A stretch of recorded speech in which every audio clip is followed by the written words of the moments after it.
all situated, make sure everyone can hear me. Oh, I normally do this talk standing up. This is quite nice. Thank you all so much for being here on a Thursday evening on a pretty complicated week. I really appreciate you taking the time to think about art right now, and not even art, comics, the weird little sister of art. So I really appreciate it. See, this is why I'm usually standing. That's why I drew myself like that. But this is a talk I made for the Vermont Humanities. It is called Comics and Queerness in Vermont and Beyond. And that title just about sums up who I am. Oh good, it's working. I'm a cartoonist. I draw and write graphic novels. I've published a lot of books that have covered a range of topics, but they all have the unifying theme of queerness. Being gay has influenced my life and art in a lot of ways. I never set out to make books about queerness specifically. It was a very natural process. It really, I think, it's very natural for straight people to write straight characters, and I often don't even plan on a character being gay. It's sort of my baseline. And it's always been strange being categorized as a queer cartoonist because it makes it sound as if I made a decision for that to happen. But really it's just natural. This was the moment when I realized I was gay, when a teacher's assistant in kindergarten taught me to hold on to my sleeve when I put my jacket on. It was the most romantic thing anyone has ever done for me, at least at the age of 5. But I digress. Where were we? The title of this talk, Comics, Queerness, and then Vermont. Where we stand. Oh, see, I didn't move it fast enough. Oh, wait, I moved it too fast, see? This is why. Wait, which way is it going? No, I'm going backwards. No, don't do that yet. I gotta make, this is not aligned to this, so it's like a little, okay, they match now, everything's fine. Vermont is where we're standing right now, which is the point I wanted to make. I've given this talk in a lot of different places. Oh, see, this is a different presentation from this. Oh, that's edgy. They're slightly different. I have a lot of drawings of all the places in Vermont where I've given this talk. You're missing out on a really beautiful drawing of Montpelier Capital. Do you want to switch? No, it is not a big deal. It'll just be a big cord hanging. It's all good. We're totally fine. Look, I made it to the drawing of my house, which is all I needed to make it to. So Vermont is my home. And even when my book isn't set in Vermont, the landscapes I draw inexplicably end up looking exactly like Vermont because it's what I'm seeing outside my window. Now, being gay was not a choice, but being a cartoonist was, and I will admit it is an odd one. Most kids do not go up to their parents when they're 17 and say, I'm not going to college because my destiny is to be a cartoonist. Also, hadn't really drawn a comic at this point. So it really was a bold choice to make, but we'll get into that. So where does this come from? How does one become a cartoonist? First step, grow up reading comics. Who grew up here reading comics? Anyone? A few people? All right, I've seen some hands. I loved Calvin and Hobbes. I loved Nancy by Ernie Bushmiller. Obviously, as a small gay child, I loved Inuyasha. I loved manga. There is, for those who don't know, manga refers to comics published in Japan. These are stories generally full of action and adventure, sometimes romance, and they're usually so long that you can form yourself as a human being while still reading the same series, which is amazing.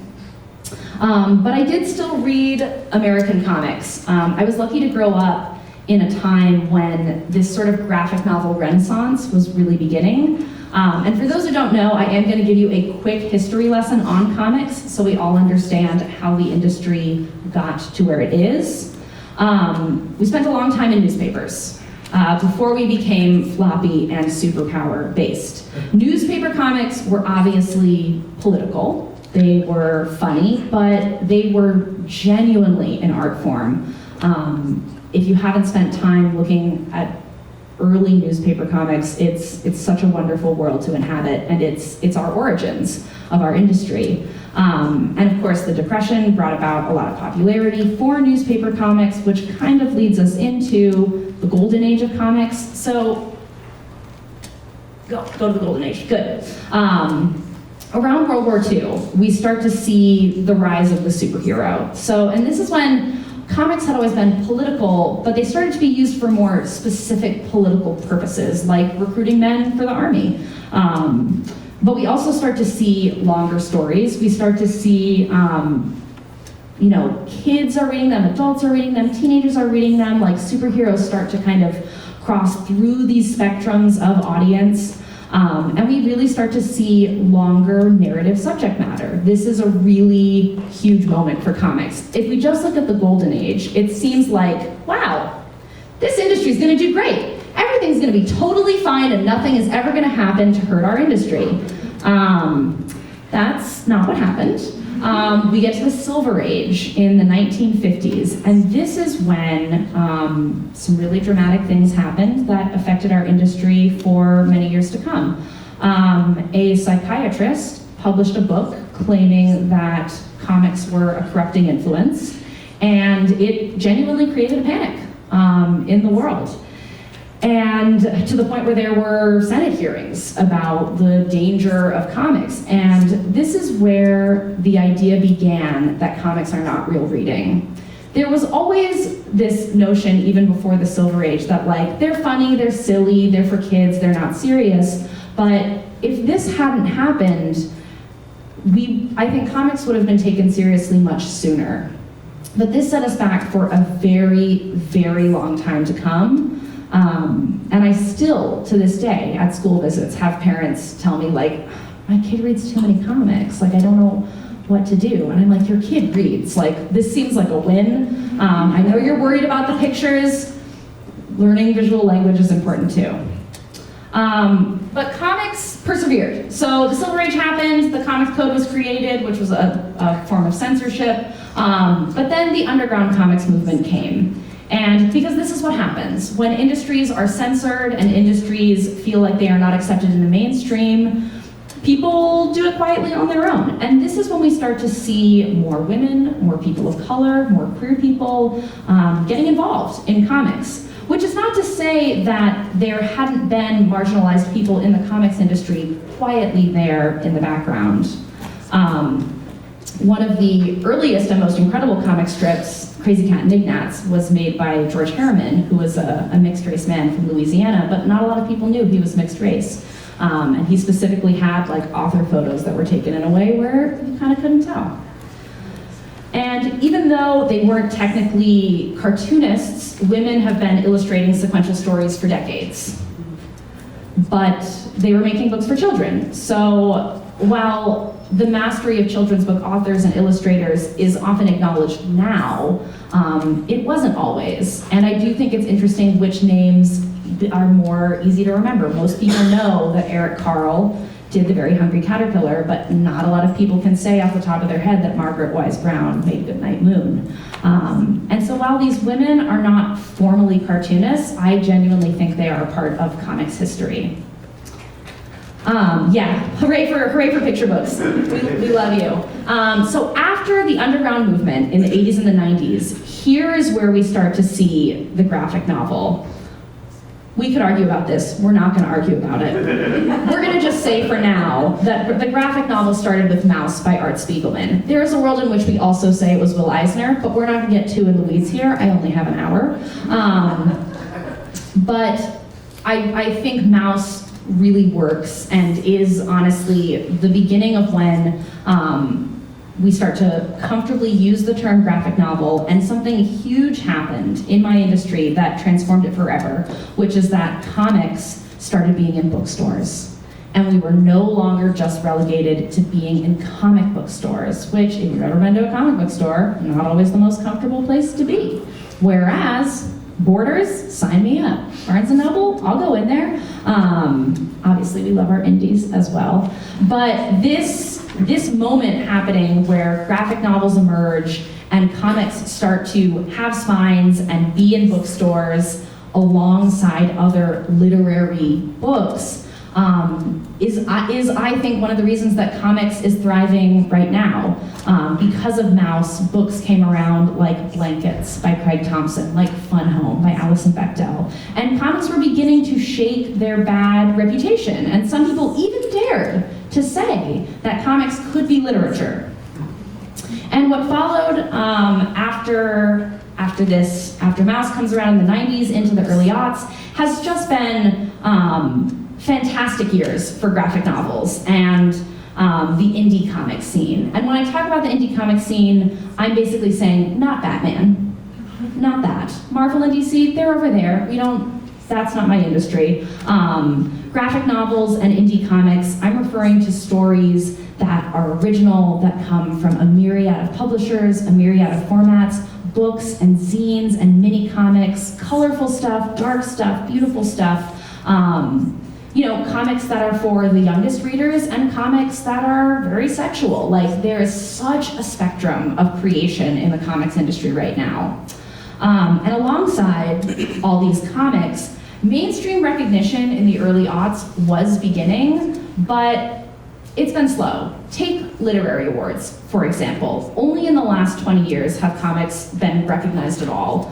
The first time a comic won a Newbery Award was in 2019. The Man Booker Prize, a comic has never won it, but one comic has been longlisted. Thank you, Nick Dernasso. And that was in 2018. And the first time a graphic novel won the National Book Award was 2016. So you can see there's this pattern, and you can see that around 2015, 2016, these institutions are beginning to take comics seriously, but in a way that still makes us feel very shoved off to the side, where it's like, we'll acknowledge one of you, and that's nice, but we're still so often just not seen as in the same realm of fiction, of prose, of classic books.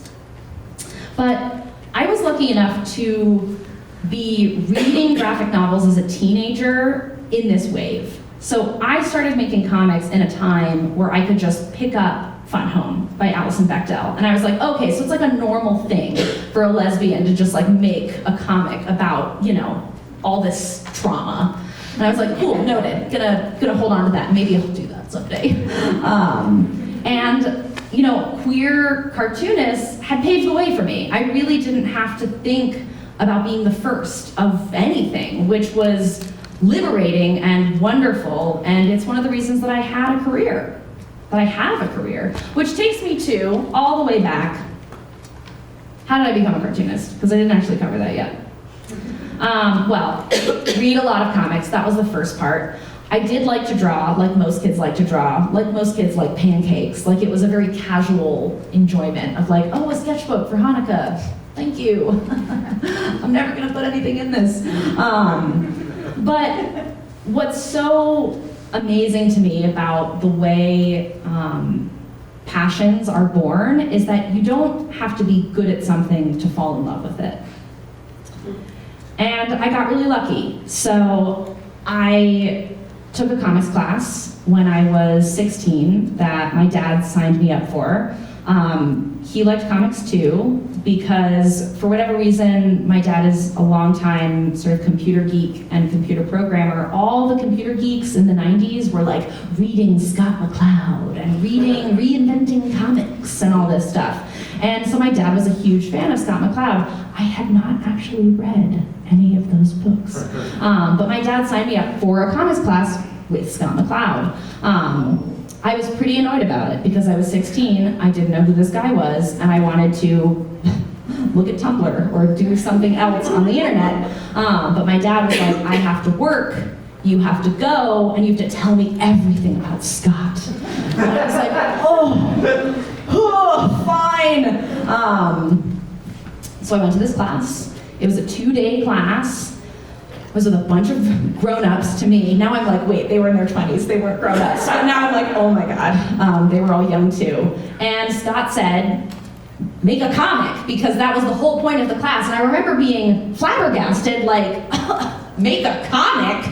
I don't know how to do that. And like every 16-year-old, I was enormously self-conscious about every little thing I did ever. So to have to put pen to paper and have this guy look at it was seemingly going to be one of the worst experiences of my life. But I made a comic. It was really bad. I didn't know how to draw. I still have it. It's bad. It's still bad. I know it's bad. But Scott looked at it, and he looked at me, and he said, "This is really good."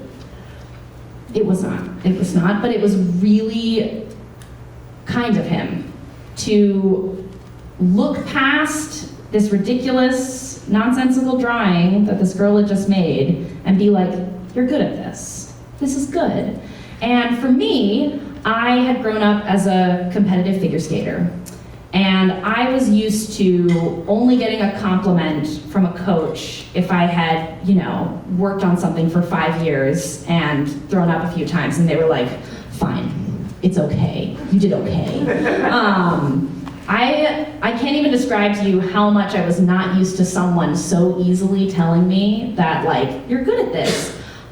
It's strange to think about now that I am 10 years and 15 books into this career, and I did it all because one guy said one nice thing to a really sad 16-year-old. Obviously, I found a love of comics within me, but Scott opened the door. He really did. And his very simple trust and love in comics and in me gave me so much confidence and energy. At the end of class, he said, "You should make more comics." I didn't notice that he said that to everyone else. I really thought he was saying it just to me. I was like, wow, this guy thinks I should make more comics. So, that's what I went home and did. And I pushed my homework to the side, and I started drawing comics, and discovered as I made them that this was what I was meant for. This was what I'd been waiting for my entire life. Drawing comics made me feel like I had stepped out of the world and dropped into an entirely new one, and I stepped into a world that I got to build, that I got to be in charge of. I got to draw my own memories. I got to tell stories about anything, because I had no notion of what a comic should be, which is why it was such a great time to learn to make comics, because I had no concept of where I should go, so I simply moved through the space. I made a lot of really angry comics because I was 16, and I made comics that had a little gay stuff in it. I was in Texas at the time, so this was a very huge thing to have a place to be gay. Of course, just a few years after I finished high school, suddenly everyone was gay, and I was like, wait, I missed it. Why wasn't that happening when I was there? But it's okay. I knew that when I started drawing comics, a few months into this, I knew I was I'm never gonna stop doing this. I was I'm never gonna make any money doing this, but I have to keep doing this forever, because it really just, it was just transformative. It was such a wonderful experience. And I had always done things with coaches and with structure, and I got to make comics in a way that was driven solely by me. If I didn't finish the comic, the only person who suffered was me, which was part of the challenge of getting good at it, because I had to sort of push myself. But I realized every time I finished a comic, I got to decide at the end of it if it was good or bad. And I realized, I think I remember when I was 17, 18, I was I think when I finish a comic, I'm just gonna say it's good. Because why am I doing this if not to feel good? And it set me on this path of confidence and creation. And making all of these comics in my final year of high school led me to one of the biggest gifts of all that I've gotten out of this career, which is Vermont. Because when you Google comics school, Only one place is going to show up. Some other places are going to show up, but they're going to be like, yeah, we have a comics class at our institution that you have to pay a lot of money for. I had moved around a lot, born in California, lived in New Jersey, lived in Texas, and I was like, well, I haven't lived in Vermont, so I might as well go. I left the day after I graduated high school. My dad bought me a used Subaru, which he told me would be good in the snow. He was correct. Thank you, Dad. He also told me it would be a good way to find a girlfriend because lesbians drive Subarus. It didn't help, but it was nice that he tried. So thank you, Dad. And I came to White River Junction when I was 18 years old and lived here for 2 years and did comic school. And Vermont served as my inspiration while I began this path of making books and honing my craft. I made short books about queerness, but about castles and space and sky and all sorts of stuff. The first really formal book I made was a book about my 12 years as a competitive figure skater. That's called Spinning. And it's over 400 pages long, and I still feel like I barely scratched the surface on how I feel about figure skating. But it's okay, I can always do another 400-page book. I made, after that, books about outer space in a sort of vision of the future where everyone's kind of queer and floating around and having problems, but they figure it out because they love each other. A book about Texas and about trauma. And every book I made, I learned something more about myself, and I saw myself getting better, which is the thing you crave. In this line of work and in any creative line of work, you just want to feel like you're moving forward. And I'm very lucky in that being a competitive figure skater for 12 years taught me that you do not get good at things fast. You don't. I knew that if I started making graphic novels, that probably by the 6th one, I would be feeling okay.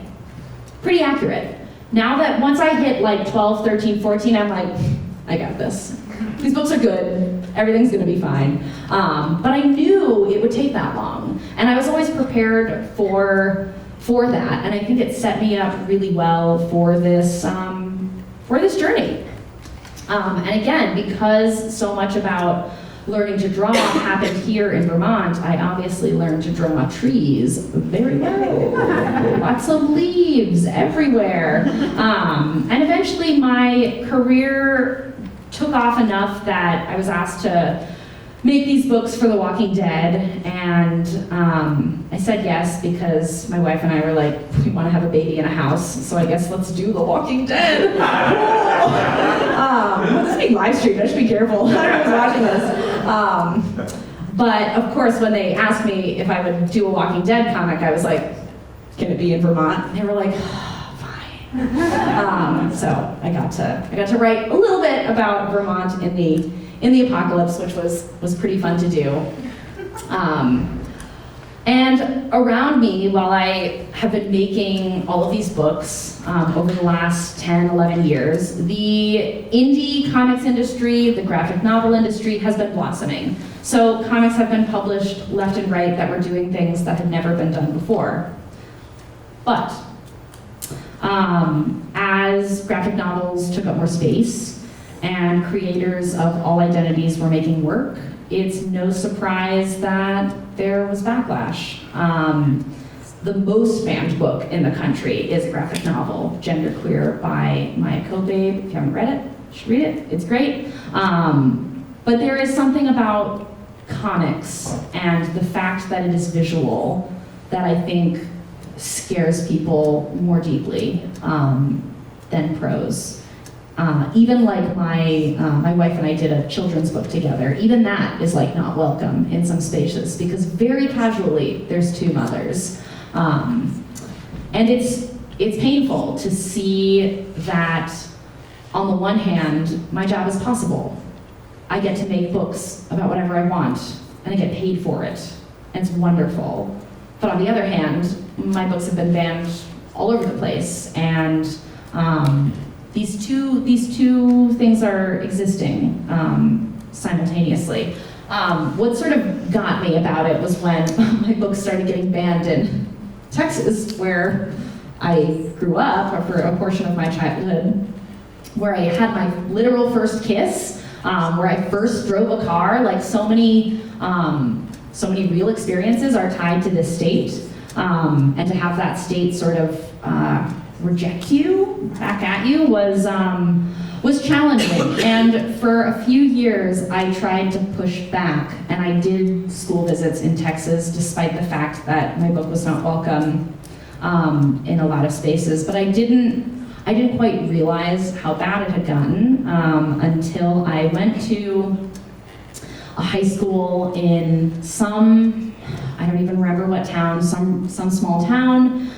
I went with a bookseller. The bookseller had her little wheelie deal of books. I was there with a laptop, ready to tell the children, comics are great. They weren't gonna listen to me, it would have been fine. But I was there to do my due diligence and be like, comics are great, you should consider self-expression, we love it.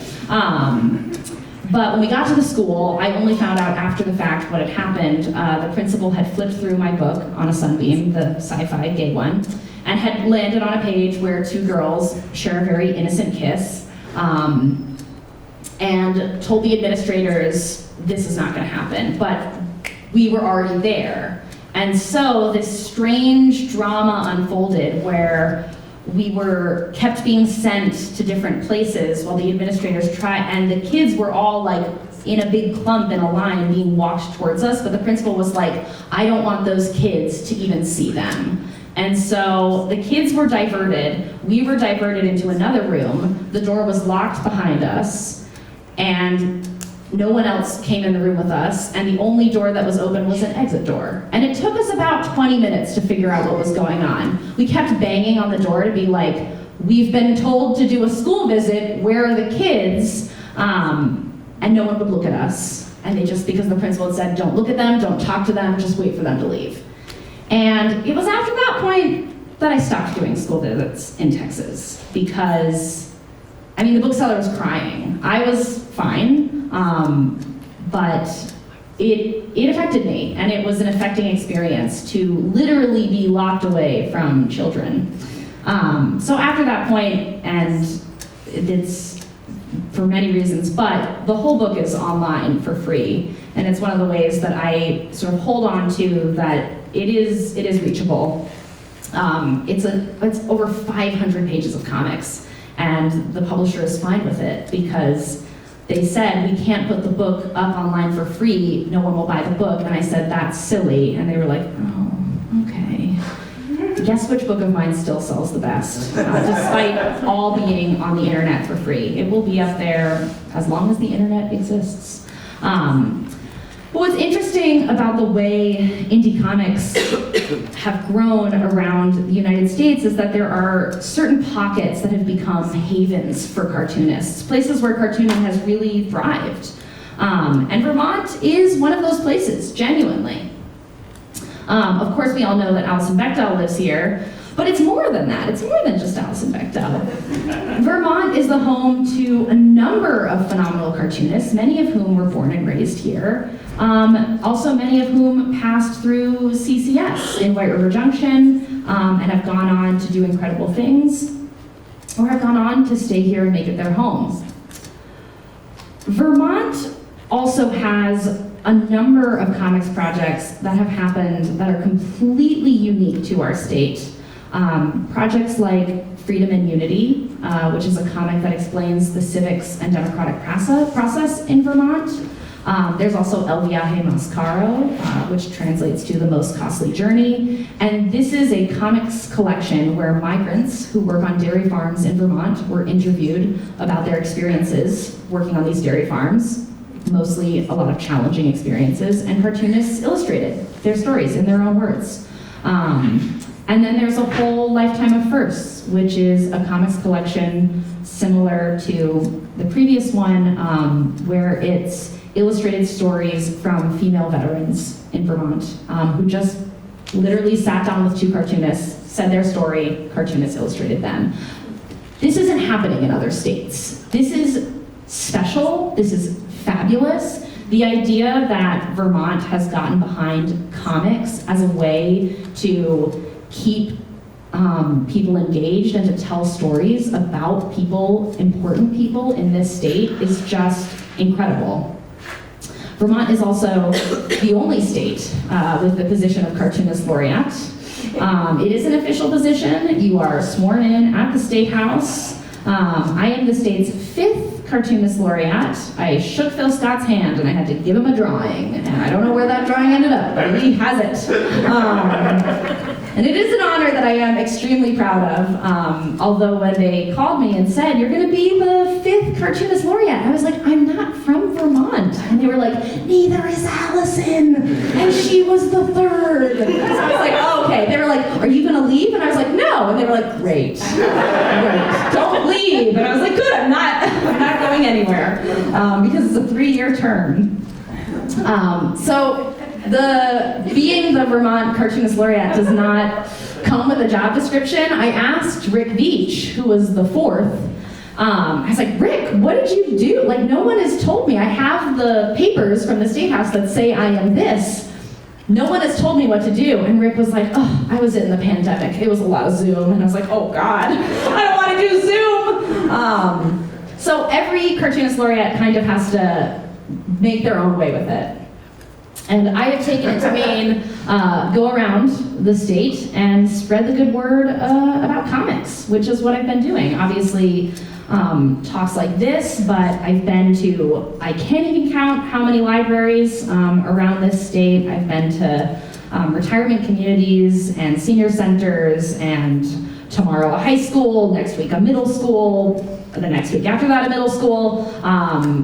So that is what I have taken this position to mean. But being the laureate, very cool, I'm enjoying it. But what's really special about it is it led me to my next project, which I will be forever grateful for. Because after I became the Cartoonist Laureate, a lot of people emailed me and were like, hey, Vermont comics lady, can I talk to you about a Vermont comic? And I was like, yes? You just say yes to everything for a while when you get a new position. So Christopher Kaufman Ilstrup at the Vermont Humanities sent me an email and was like, can I talk to you about comics and Vermont? And I was like, that's vague, sure. He said, I'll come meet you at King Arthur Flower. I was pregnant at the time, we didn't check the hours, King Arthur was closed, I did not get a croissant, it was really sad. But we sat outside of the closed King Arthur, and Christopher said, I have a story I want to tell you, and I think it should be a comic. And he told me about 2 women, Charity and Sylvia. So Charity Bryant and Sylvia Drake were 2 women, real women, who lived together in Weybridge, Vermont in the 1800s. Charity was born in Massachusetts in 1777. What a year to be born. One of 10 children. Her mother died just a month after she was born, and it's really a miracle that she survived at all, because there was no formula in 1777. But she grew up in the way that so many people did, where life is very hard, and there were not a lot of opportunities for women. So she eventually became a teacher, because it was one of the few open doors for women to have a career, at least for a few years before they get married. And while she found teaching liberating, she had, despite the fact that she did not like her students, I've read those notes, Charity, you didn't like them, but teaching did not last for her. And that is because she had a bit of a reputation. She seemed to have, I know this is gonna sound crazy, a lot of close friendships with other young women. And after they became friends, those young women did not want to get married anymore, which in this era of American history was a very big deal, to have, in some families, the only daughter be like, I don't think I'm gonna get married, I think I'm gonna like write poetry and just write letters to Charity. Didn't work out. Charity had to leave Massachusetts because this reputation was following her and she needed to start again. And that is why she went to Vermont. She went to Weybridge to visit her friend, Asa Hayward, great name. And while she was there in this Weybridge was tiny, tinier than tiny at this time, she met at church Asa's younger sister, Sylvia.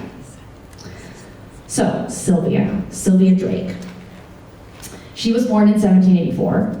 She also grew up in Massachusetts, but her family's hardship was different from Charity's because Charity's family was relatively well off, and their tragedy was that everyone kept dying. Her siblings kept getting sick and dying. Her mother died, and then eventually her father died, then her stepmother died. That was the main hardship of her early years. For Sylvia, her family survived, but they had no money. There was an economic crisis in the late 1700s in New England, and the family was destitute, and they split apart in search of work. So Sylvia is this young kid, and her brothers and sisters all leave to try to find money somewhere. Eventually, her brother manages to make a name for himself in Vermont, in Weybridge, helpfully by marrying the mill owner's daughter. Great move, really smart. And Sylvia and her mother followed him to Vermont to try to start the family again. And when Charity and Sylvia met, not surprisingly, love soon followed. But more surprisingly, very much more surprisingly, they would settle together in their own house in Weybridge. And I can't even tell you how much this was their own house. It was in their name. They built additions on it over the 44 years that they lived there together. I think they spent maybe one night apart in those 44 years. And they were genuinely accepted in their community as there have been many terms have been applied to them. Dear friends, helpmeets, my favorite is sisters in Christ, which a lot of people said about them. So they worked as tailors in their community. And part of why Charity and Sylvia were accepted as two women living together, sharing a bed with art on the wall, pictures of themselves, it doesn't get more romantic than that.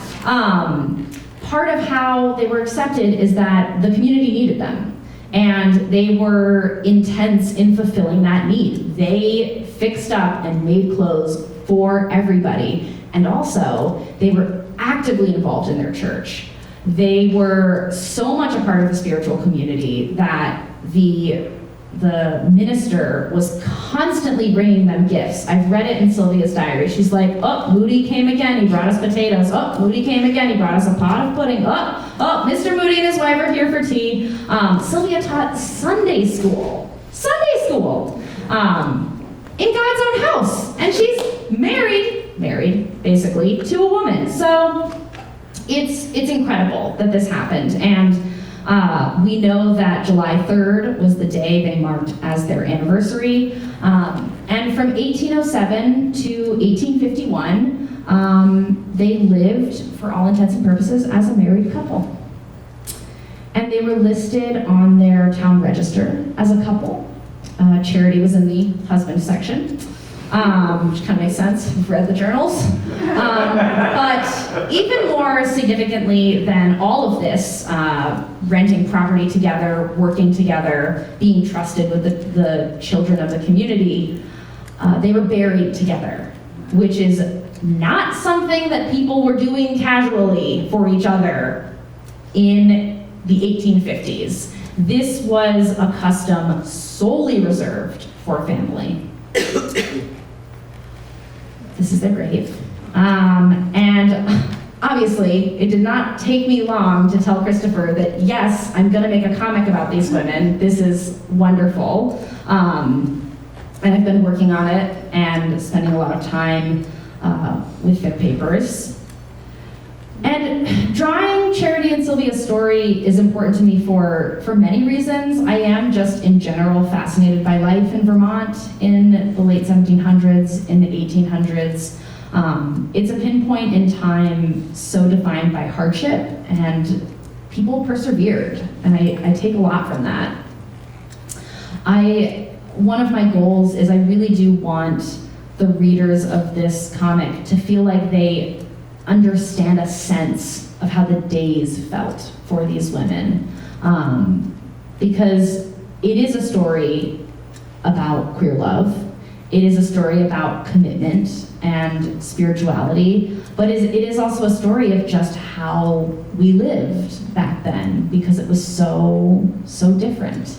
And what I love about their story too is that people really talk about queerness as a modern construct, and it clearly isn't. It has been around a long time. It is, in my opinion, a part of the fabric of our world. And I want to find a way to tell their story that acknowledges the time they lived in, that acknowledges their prejudices, their the good things they thought, the bad things they thought, acknowledging what came before them in Vermont,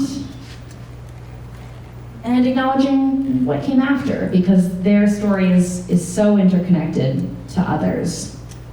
And I feel a connection to the both of them, especially on the days when I'm at home and I'm with my wife, Emma, and our son, Walter. He is now much bigger than this. Oh, I gotta update this drawing. Because we have a place here, just like they did. And it was over 200 years ago, but I like to believe that it's been true this whole time, that there have been places for us, for people like me, for families like ours. Now, this is the art they have themselves in their house. I do not know who is who. It is a constantly up for debate between me and the archivist. We go back and forth every day. This is the only image that I have of them to work off of. Charity and Sylvia were not wealthy. They couldn't have portraits painted, but back in this day and age, silhouette artists would come to people's houses and very cheaply and very quickly make a little silhouette. They embellished it themselves by putting their hair around it, just like a little spooky, but they thought it was romantic. Love the heart made of hair. And it's faded now, but it's clear that the paper around it was once like a vivid pink, which is also sort of fabulous to behold. But this portrait is just a small piece of the information we have about them. At the Henry Sheldon Museum in Middlebury, there are over 900 pieces of paper. Sylvia's journal, Charity's letters, their receipts from their tailoring business, and then letters that were sent to them by ministers, by friends, by family members. Charity was also an inspiring poet. Her poetry was okay, but her heart was in the right place. She wrote a lot of acrostics. So on Sylvia's birthday, she would write, Sylvia, and it would say S, solemn and slender, and just like all these adjectives about her, and usually something about Jesus too, and it's just like very romantic in the way that they did romance. But literally all their papers were just like in a trunk with the silhouette. And this guy, Henry Sheldon, was just obsessed with this idea that like people are gonna wanna know what life in Middlebury was like in the future. And he saved everything, and everyone was like, you got a cousin, you got a trunk, you got old papers, give them to me. And he took all their stuff without going through it. It wasn't until like the last 20 years that they were going through the papers at the Sheldon that they were like, what is this? And all the evidence is there of their life together. I've read about specific days they've had. I've read what they ate. I've read about their ailments. I've read about how clearly like one of the ways they showed affection for each other was when the other one was sick and they'd care for each other. I've read about how much their brothers annoyed them, about all the people that died, about all the complexities in Vermont, the complexities of their church, the complexities of America. So thank you, Henry Sheldon, for saving all of these papers, because this graphic novel would not be possible otherwise. It's a long drive to Middlebury from the Upper Valley, but I've already done it more times than I can count. And every time I read a little bit more, and I have gotten really good at reading old handwriting. So if anyone has an old paper from 1850 that they can't figure out, I'd love to look at those loop-de letters, because I bet I can figure it out, because their handwriting is not good. And what I love about being a cartoonist, what I love about this job, is that I get to spend my time inhabiting other lives and other worlds, and I get to bring them to this current world.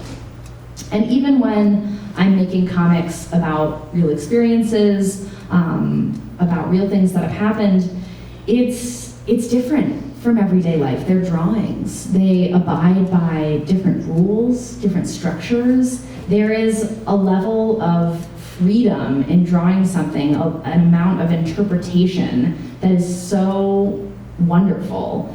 And I know that I can't draw Charity and Sylvia's story with the amount of accuracy that would match the life they actually lived. No matter how hard I try, I don't know exactly what their shoes look like. I can get close. I can get close on a lot of things.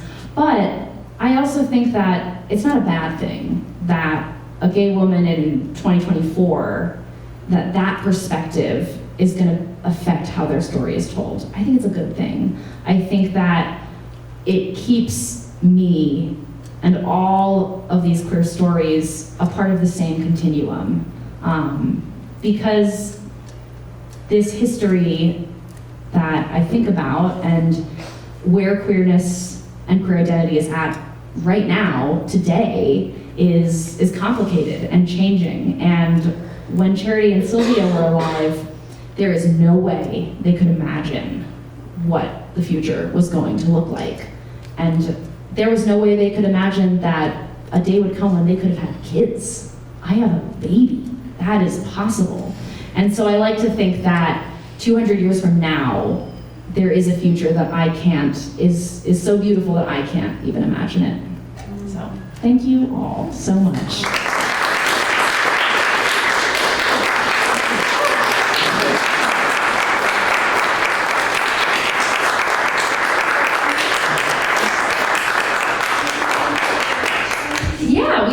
We have a few minutes if anyone has any lingering questions about the kinds of things they ate in the 1850s. A lot of pies. When do you expect that the book on these children will be published? Probably late. Sorry, can you repeat the Oh, question yes. for the live stream? I will repeat the question is, when will this book about Charity and Sylvia be published? I will likely finish the book late next year, and then it will come out the following year. But I'm hoping, similar to On a Sunbeam, I don't have a publisher for it yet, though some are sort of in the background chomping at the bit. I hope to put it all online, because I think that more comics should just be free and able to read. So there will definitely be a physical book. I hope it's beautiful, but I also hope that it will be around on the internet for people to read. I'm reading all the books that they read in their lifetime to try to get a handle on the language, because they write it down whenever they finished reading a book. Very dramatic. It's the romanticism, sensibility era. Everyone's always accidentally getting pregnant and dying, and I'm like, oh, I don't want to read about this. But yeah, a lot of bad British soldiers in the books that they read. It's interesting. Yeah, it's great. I'm so excited to be working on it. Yeah, Jacob? Yeah, we have a question from Joy from online asking, how do you know when you've gathered enough information to do a book like this? And how do you kind of balance the representation of being accurate versus the creative liberty of telling the story? It's a really good question, because I am maybe a third of the way through their papers, and I am not going to wait to finish reading all of them to start the story. I've already begun drafting the book out, and what I've realized is you have to First of all, you have to decide for yourself, what's your timeline? There is nothing wrong with taking 10 years to make a project if you want to. For some people, that suits them. That's their temperament. I am impatient. I don't want to wait 10 years. I want this book to be in my hands right now. So you have to decide what's possible for you, and then whatever you decide your timeline is going to be, you have to figure out what compromises you have to make that possible. And what I've realized is that I am going to be drawing the finished art in this book while still going through the archive and still making changes. But I'm in a very lucky position in that I have like the support of the archivists and the historians at the Sheldon. They are looking over my shoulder at everything, and I'm hoping to find other historians at some in Massachusetts for their childhood, people from the Vermont Historical Society, to be looking at the work and helping me see like that table, that's not it. Like that event that you think happened then actually happened a little bit sooner. So some of it is finding experts to help you because we don't know everything. And I'm not a historian, as you've seen. Didn't go to college, just went to comic school. But I think that like truth in storytelling and truth in history, you have to decide which truth is going to be most important. And for me, like the things they did, the way they spoke, the way they thought, like those are my priorities more than making sure that every house in Weybridge is drawn to the architectural style of the time. I'm gonna try, but you have to decide where you can let things be a little looser. And what is lovely about comics, we have a lot of tricks up our sleeve. When I don't wanna draw feet, guess who's walking in tall grass? In every scene, in every book. There are so many tricks where if there's something I feel like I can't show, I'll find a way to hide it. You know, you can. And you can apply like, oh, they're at a sink right now. I'm not gonna really figure out how to draw this sink, but compositionally, you find a way to get the information across while also not having to do too much research on what kind of basin they wash their dishes in. Although I am gonna have to figure that out because Sylvia washes a lot of dishes. She doesn't like it. Who likes it? But yeah, great question. Maybe one more if there's time, no pressure. Cedar. I know that sometimes the expectation when you're looking through historical diaries is that they're going to be like Anne Frank level storytelling. Yeah. Do you have to deal with like a lot of like passage sets that were just like, this is so mundane, how do I? Oh, it's all mundane. Yeah. It's like, but I actually think that I went into it seeking the mundane. Like when Sylvia described in minute detail the addition they made to her house and how her brother brought 600 bricks in a wagon and set them down. When she described trying to move their stove and it fell on their neighbor's foot, I was like, yes, this is the content I want. The minutia is what I'm looking for, more than drama. And I think that the challenge of my job is to try to make the minutia interesting. It's interesting to me, and I hope I can find a way to make it interesting to other people when she bakes a pumpkin pie for the 50th time. But yeah, it's also, what's hard about going through historical records is that you go into it with an idea of who they are, and it's been changing as I've been reading it. I really thought that they would talk more and think more about the fact that they're two women living together, but they didn't. They clearly hit a point where they just accepted it and moved on. And yet, at the same time, Sylvia talks a lot about how she feels really bad about herself, how she thinks she's sinful, how she thinks and a lot of I actually think that when this story was pitched to me, the Vermont Humanities were hoping this would be a story largely about queerness. And it's there, but I actually think it is much more a story about faith. Their connection to the Congregationalist movement in Vermont was deep. I sometimes think that Sylvia loves Jesus more than Charity. I'm not sure, and I think that's fascinating. And I think that if that's the story, that's the story.